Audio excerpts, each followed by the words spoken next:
Hi you guys, it's JC. So welcome to the Consumer Beware series. Here's a little mini topic I'd like to discuss, and it's in regards to the bicycle helmets.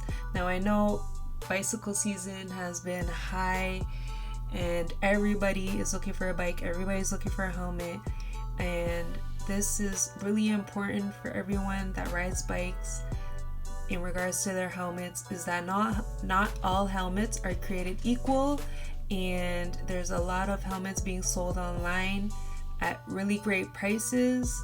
However, they do not meet the safety standards. So for a helmet, you definitely want it to meet safety standards, whether it be just a simple fall to a crash. It's really important that you have a certified helmet while riding a bike. And some helmets don't even offer a decent amount of protection from skull fracture.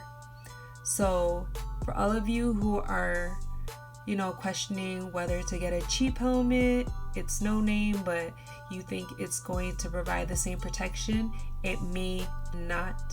So when in doubt, please do your research, but also if you know a brand is reliable and it's got a good reputation, then spend that extra few dollars to go and buy it, because this is all about your safety.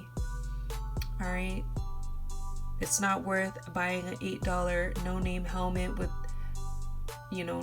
not certified for safety, versus spending a bit more but knowing that this brand is reputable and it's certified and it's safe for you and other people and children. Just be aware of that. And that concludes JJC's Consumer Beware series.